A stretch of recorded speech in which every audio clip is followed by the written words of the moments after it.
tonight. Well, the brief shower we had has passed. As a matter of fact, the clouds are a lot higher than they were around about 12 noon, but a lot of rain in Sydney in the last few days. But the only heavy part is the centre wicket area of the SCG, and around the flanks, as you mentioned, Lou, it looks quite good. So I think we'll still see a fairly good standard game. We certainly will, and of course we've seen possibly the best games of football this year from the Sydney Cricket Ground, Bob. There's no doubt about that. Yes, well, the ground's always in great condition, Lou, and we've been very fortunate prior to today that it's normally been magnificent weather. In fact, it's the first wet day we've had, I think, isn't it? It's also the first time any of us have bothered to, don a jacket while we've actually been calling the game. So it is a little cooler than it has been. It was quite muggy early in the piece, and the wind has, I believe, picked up a little bit. It was hard to tell by the curtain raiser because one side was so dominant that it didn't really matter. It didn't really matter. But a bit of the flag, starting to blow, and whether or not it will come up as the day goes on. Well, which end is it favouring? That's the most important thing, Bob. I believe it's going to the left of our camera, Lou. That's the members' end, isn't it? Noble stand end, yes. But Collingwood very keen to win this match because they've won 4 in a row, and a win here today would put them in 6th position. And of course, the Swans, after their great win against Geelong last week, would certainly, I don't think it'll elevate them up the league ladder, but it would put them in strong contention for the 5, Bob. Well, if the Swans win, they're only 1 game behind Collingwood after that, whereas if Collingwood win, they're actually in the 5, but out on percentage. Right. They'll be level with Hawthorn. So it is a big game from both aspects. Right, well, after a lengthy delay to the start of the match, it was, of course, due to get underway 5 minutes ago. Both went into a little bit of a huddle as soon as the Swans came out. But looking at that Swans lineup, I'm sure it's not going to line up as selected. It'll be interesting to note, Bob, too, to see whether that Anea picks up Browning and Browning picks up the Collingwood star Williams, the captain. Umpires today, Jeff Morrow on the left there, and Phil Waite, who was one of the 3 included in the VFL panel this week after the pair that had charge of the Essendon-Hawthorn match last week were sent to the country with Baz Vasiliou. So the umpires have to watch themselves as well. The knives are out there for the men in white also.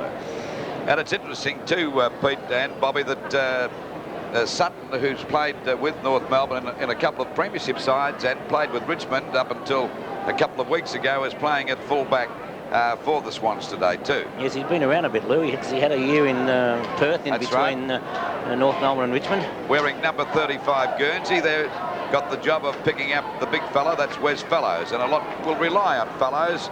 Collingwood counting on this guy to take a couple of marks in that got the height advantage on Sutton. Well, certainly has, but Sutton's a very experienced player. Lovell has gone to the bench with Tom Floyd for Collingwood. Now who's Browning on? Well, we'll pick that up in a moment. Phil Waite will be ready to bounce the ball in a couple of moments. Well, Lawson has picked up Browning, and Lawson usually plays in the back pocket. I think you'll find that Browning will go into Williams after the centre bounce. Knocked down by Barry Round and taken away for Collingwood by Miles. Not too far. Marked by Carter. He had to play on. Back into the centre circle, and the umpire has found a free kick. It's going to the Swans. Someone got one a little bit too high, is it, or is it going downfield to Smith? Dennis Carroll. Short pass. That's okay. Taken by Tony Morwood, who plays on. Lawson getting underneath the ball. Coming in late as Brady. There's Browning. A chance for Frangalis.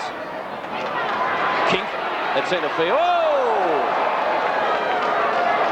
Well, it wasn't the greatest piece of play by Kink. He tried to kick it off the ground and instead of picking it up, but he came out of it with the free kick. Barham. Short pass up towards Richardson. Couldn't find him. He's got a second chance. And we will see a ball up in the forward pocket for Collingwood, about 20 metres from their goal. Now it's going to be a free kick to the Swans to be taken. Ackley. He slipped over as he got rid of the ball, so it's slippery probably pretty well right around the ground. Round to Browning, through the muddy centre circle. Over it goes towards Carroll again. That's Dennis Carroll. Up towards full forward. Katoggio at the back. Couldn't mark it one-handed. Calling for it in the goal square was Reece Jones.